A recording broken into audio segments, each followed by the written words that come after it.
1977ની સાલમાં જુલાઈ મહિનામાં અમેરિકાના ન્યુયોર્ક શહેરમાં મેનહટનમાં ઇલેક્ટ્રિસિટી ફેલિયર થઈ અને લાઇટ ગઈ. અંધારપટ છવાઈ ગયો. ત્યાંના દેશો આને બહુ મોટી ઘટના ગણે, કારણ કે આવી કોઈ ઘટનાથી એ લોકો ટેવાયેલા નથી. એટલે ઘણા મૂંઝાવા પણ માંડે. એ પશ્ચિમના દેશોમાં, અમેરિકામાં આવી રીતે લાઇટ જાય તો એ તરત ફોન ઉપાડીને ઇલેક્ટ્રિક કંપનીને ફોન કરે કે લાઇટ ગઈ કેમ. જાપાન જેવો દેશ હોય ને એમાં લાઇટ જાય તો બિચારા સેલ્ફ હેલ્પ પીપલ છે, જેપેનીઝ, જાતે ક્યાંકથી સ્ટૂલ ખુરશી શોધીને ઉપર ચડીને ફ્યુઝ ચેક કરે કે આપણી ભાઈ ફ્યુઝમાં તકલીફ નથી. અને આપણે ત્યાં લાઇટ જાય તો દરવાજો ખોલીને જોવે કે બધાની ગઈ છે ને જાય. અને ગંજી અને લેંગો પહેરીને બાર ગેલેરીમાં બેસે, આવશે ત્યારે કામ કરશું. Take it lightly, it depends upon attitude. એટલે ઘણી વખત ત્યાં સ્ટ્રેસ વધારે હોય છે અને આપણે લાઇટલી લઈએ છીએ એટલે સ્ટ્રેસ નથી હોતો, એ એડવાન્ટેજ છે. પણ ત્યાં લાઇટ ગઈ એટલે કે અંધારપટ છવાયો એટલે માણસ પશુ બન્યો. Character is known in the dark. New York જેવું શહેર અને મેનહટન જેવો વિસ્તાર, દુનિયાના પ્રથમ 5 અતિ સમૃદ્ધ વિસ્તાર, દુનિયાના પ્રથમ 5 અતિ મોંઘા વિસ્તારમાંનો એક વિસ્તાર આ મેનહટન ન્યુયોર્ક કહેવાય. ત્યાં લૂંટફાટ શરૂ થઈ. બધા શોરૂમ લૂંટાણા. 2 કલાક પછી લાઇટ આવી ત્યારે જોયું કે બધા શોરૂમ તૂટેલા હતા, બધા શોરૂમ લૂંટાયેલા હતા. એટલે ન્યુયોર્ક પોલીસે એરિયા કોર્ડન કરી દીધો અને હોમ ટુ હોમ સર્ચ ચાલી. સામાન્યતઃ મેનહટનમાં એપાર્ટમેન્ટમાં કોઈ રહેતા હોય એ સમજવાનું કે he is just not a millionaire, he is a multi millionaire. એવા મલ્ટી મિલિયનરના ઘરમાંથી, કોકના ઘરમાંથી 5 જેટલા નવા પેક્ટ ટેપ રેકોર્ડર મળ્યા. એવા મલ્ટી મિલિયનર ઘણા લોકોના ઘરમાંથી 3-4 ટીવી સેટ મળ્યા. 2-3 શૂરવીર એવા હતા કે 2-3 રેફ્રિજરેટરના ઘરમાંથી નીકળ્યા. જ્વેલરીની કોથળીઓ પણ નીકળી. ન્યુયોર્કમાં, મેનહટનમાં જ્યાં મલ્ટી મિલિયનર્સ રહે છે એ લોકોએ ચોરી અને લૂંટફાટ અંધકારનો લાભ એટલે કે અંધારપટનો લાભ લઈને કરી. એ બધા પાસેથી એ વસ્તુઓ તો પાછી પોલીસે મેળવી લીધી, કબજે કરી લીધી અને બધા સામે ચોરીનો ગુનો દાખલ થયો. હવે આવા પ્રતિષ્ઠિત વ્યક્તિ હોય એની સામે ચોરીનો ગુનો દાખલ થાય, એ પણ આવી સામાન્ય ચોરીનો, એ બહુ ખરાબ કહેવાય. 500 કરોડનો થાય ને તો લોકો પ્રતિષ્ઠા માને છે. 500 કરોડની ચોરીનો ગુનો દાખલ થાય ને તેમ માને પ્રતિષ્ઠા વધી. એમ કેપેબલ છે 500 કરોડનું કૌભાંડ કરે. આ તો હું નાનો આંકડો બોલ્યો અત્યારે જમાના. પણ આ નાની ચોરી બધા સામે દાખલ થઈ એટલે બધાને એમ થયું કે હવે મારી આબરૂ જશે. પેલી 2 કલાક ચોરી કરતી વખતે એવો વિચાર ના આવ્યો કે મારી આબરૂ જઈ રહી છે. પકડાયા એટલે થયું કે હવે આબરૂ જશે. ન્યુયોર્ક પોલીસ ડિપાર્ટમેન્ટના ચીફે બીજે દિવસે સવારે જ્યારે મીડિયાને ઇન્ટરવ્યુ આપ્યો ત્યારે એક વાક્ય બોલ્યા જે વિશ્વ પ્રસિદ્ધ થયું. એ વાક્ય બોલ્યા કે it was a night of animals. હવે મેનહટનમાં, ન્યુયોર્કમાં ક્યાં કોઈ પ્રાણીઓ હોય, પણ માણસ છે પ્રાણીની જેમ વર્ત્યો, પશુની જેમ વર્ત્યો. અને એ પણ કોણ? અગેન ન્યુયોર્ક સિટીના મેનહટનના રેસિડન્ટ્સની આ વાત છે. It was a night of animals. હતા બધા માણસો પણ પશુઓની રાત હતી. એ જેમ પશુવૃત્તિ આપણે કહીએ છીએ કે પોતાનું હકનું ના હોય એ લઈ લે, એટલે એને તો હક ના હક કંઈ ખબર જ નથી પડતી, જે દેખાય બધું લેવું જોઈએ ને. એવી વૃત્તિ જે માણસમાં છે છતી થઈ અને માણસ એવી રીતે એક્સપોઝ થયો. એટલે આમાંથી એક મુખ્ય વાત એ સમજવાની કે વેલ્યુએબલ્સ પ્રત્યે એટલે કે મોંઘી ચીજો પ્રત્યે, મૂલ્યવાન ચીજો પ્રત્યે આપણું આકર્ષણ હોવું સાહજિક છે, એની ના નથી. પણ મૂલ્ય ખોઈને મૂલ્યવાન ચીજો પ્રાપ્ત કરવાનો પ્રયત્ન કરવો એ વાત ખોટી છે. What is wrong is you put aside values to get valuables in life, which is wrong and which must be addressed properly. બધાએ મૂલ્યો નેવે મૂકી દીધા.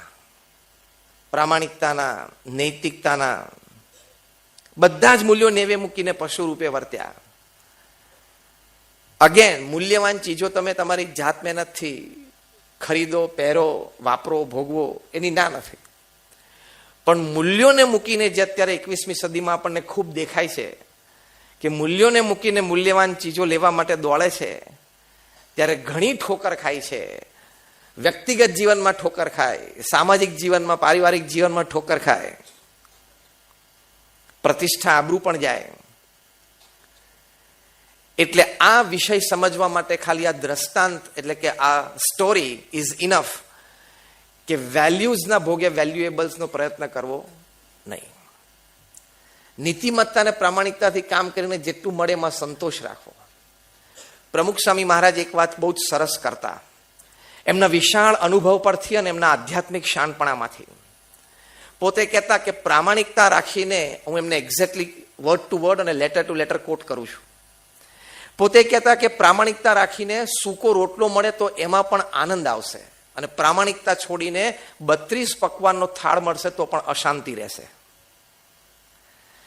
આ મહાપુરુષનું આ વાક્ય, એમનો અનુભવ, આધ્યાત્મિક શાણપણ અને વાસ્તવિકતા જે સમાજમાં આપણને દેખાય છે, એ આ શબ્દો છે. તમે તમારા મહેનતથી મૂલ્યવાન ચીજો પ્રાપ્ત કરો અને તમે એનો ઉપભોગ કરો, એ માન્ય છે. પણ મૂલ્યો ખોઈને તમે મૂલ્યવાન ચીજો પ્રાપ્ત કરો, એ ઘણા બધાને અમાન્ય છે. એમાંથી સૌથી વધારે તમારા ઇનર કોન્સાયન્સને અમાન્ય છે. આજે નહીં તો કાલે, ને કાલે નહીં તો પરમ દિવસે તમારો અંતરાત્મા તમને સુવા નહીં દે. અંગ્રેજીમાં એક કહેવત છે કે no pillow is as soft as a clear conscience. No pillow is as soft as a clear conscience. રાત્રે તમે બેડરૂમમાં જાઓ અને પોચામાં પોચું ને સારામાં સારું ઓસીકું, જેની ઉપર માથું મૂકીને તમને ખૂબ આમ ડીપ સ્લીપ આવે, એ સારામાં સારું પોચું ઓસીકું કયું છે? અ ક્લિયર કોન્સાયન્સ, કે મેં કોઈનું ખોટું કર્યું નથી. મેં કોઈનું ખોટું કર્યું નથી, એ જે વેલ્યુ છે ને, તો સામાન્ય વેલ્યુએબલ્સ એટલે સામાન્ય ચીજો પણ તમારા જીવનમાં હશે ને તો પણ આનંદદાયી છે.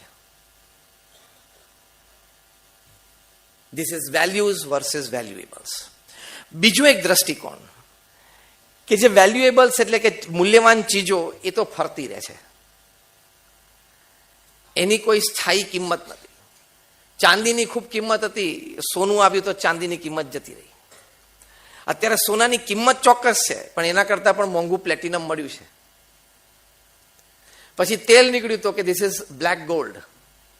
હવે રાજસ્થાનમાં અને જમ્મુમાં ત્યાં લિથિયમ પણ નીકળ્યું, જેનાથી આ ઈવી બેટરીઝ બધી બને. એટલે lithium is now cold the white gold. એટલે મોંઘી વસ્તુઓ, મૂલ્યવાન ચીજો તો પરિવર્તિત થતી જ રહેવાની છે. એનો પરિવર્તનશીલ એની સાથે ખાલી ઉપયોગનો નાતો રાખવો, આકર્ષણનો નાતો ન રાખવો, એ ઇમ્પોર્ટન્ટ છે. જો કેટલું બધું પરિવર્તન થયું. Fax killed postcard. હા કે ના? ફેક્સ મશીન આવ્યું એટલે કોણ મર્યું? પોસ્ટકાર્ડ ને ઇનલેન્ડ લેટર મરી ગયા. Then email killed fax.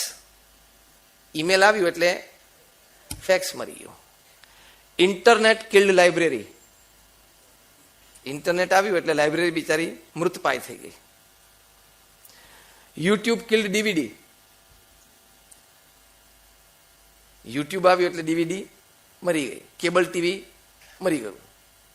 નહીં તો એક જમાનામાં કેબલ ટીવીનો ધંધો કેવો ચાલતો હતો, પણ યુટ્યુબ આવ્યું એટલે ડીવીડી અને કેબલ ટીવી પતી ગયું. Uber killed yellow car. કાલી પીલી બિચારા ચલાવે છે, પણ હવે તો ઉબરના આધારે તો મરવા મૃતપાય જેવું જ છે.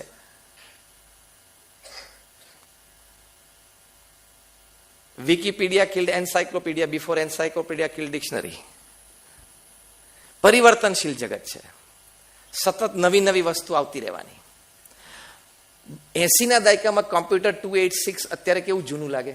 80ના દાયકાનું 286 મોડેલ જે હતું એ અત્યારે કેવું લાગે? એવું આજથી 100 વર્ષ પછી એઆઈ લાગશે. Take this words from me today. જેટલું પછાત 286 મોડલ 80ના દાયકાનું કમ્પ્યુટરનું એ આજે લાગે છે ને એટલું જ પછાત એઆઈ લાગશે 50 વર્ષ પછી. કે તમે આ લોકો એઆઈમાં આટલી બધી મહેનત કરતા હતા, એટલી બધું પરિવર્તનશીલ અને પ્રોગ્રેસિવ આ સમાજ ને આ મનુષ્ય છે, તો એમાંથી એ સિદ્ધાંત શીખવાનો કે એનો ઉપભોગ કરી લેવો, એના પ્રત્યે આકર્ષણ રાખવું નહીં. એટલે આપણે આપણું જીવન સારી રીતે જીવી શકીએ, પણ જ્યારે એ મૂલ્યવાન ચીજો હાથમાંથી જાય, નષ્ટ થાય કે ખોવાઈ જાય, ત્યારે દુઃખ થાય નહીં. જો દુઃખ થયું તો સમજવાનું આપણને એના પ્રત્યે આકર્ષણ છે. અગેન, ઉપભોગ કરવામાં કોઈ ના નથી, પણ એના પ્રત્યે આકર્ષણ અને એટેચમેન્ટ રાખો, અને એ આકર્ષણ ને એટેચમેન્ટના લીધે તમે વેલ્યુઝ, જીવનમાં મૂલ્ય અને સિદ્ધાંતોને નેવે મૂકો તો પ્રશ્ન આવે, અને પ્રશ્ન આવે પહેલા આપણું કોન્સાયન્સ આપણને બાઇટ કરે. This is values versus valuables. ક્યાંક ને ક્યાંક ખોટું ને ક્યાંક ને ક્યાંક અનીતિ વેલ્યુએબલ્સ માટે કરી હોય, એનો ભોગ લે છે જ. એ કર્મનો સિદ્ધાંત લાગુ પડે જ છે. એ તમને એક કે બીજી રીતે તકલીફ આપે જ છે. અનીતિનો પૈસો ઘરમાં ને બેંક એકાઉન્ટમાં હોય. એક બહુ સુંદર આપણા સનાતન હિન્દુ ધર્મનો ગ્રંથ છે, એનું નામ છે કર્મ વિપાક. એમાં આપણા મહાન ઋષિ મુનિઓએ અનુભવથી લખ્યું છે કે તમે આ ખોટું કરો તો તમને આ રોગ થાય, આ ખોટું કરો તો આવું થાય. એમ અનીતિનો પૈસો હોય, આજે નહીં તો કાલે તમને તકલીફ આપે. પછી અનેક રીતે આપે. હા, એ ધનની રીતે પણ આપે. કંઈક ખોટું થઈ જાય તો જેલમાં પણ જવું પડે. તમારા પરિવારજનમાં કોઈને મોટો રોગ આવે, ભાઈઓ ભાઈઓમાં ઝઘડા થાય, કારણ કે અનીતિ ઘરમાં આવી એટલે ઘણું બધું ખોટું કામ કરે. એની પછીની પેઢીમાં પણ કરે. એટલે values not at the cost of valuables, not at the cost of values is the principle. Video ગમ્યો હોય તો લાઈક, શેર અને યુગાતીત ચેનલને સબસ્ક્રાઇબ કરવાનું ભૂલશો નહીં. ફરી મળીશું એક નવા દિવ્ય પ્રવચન સાથે. જય સ્વામિનારાયણ.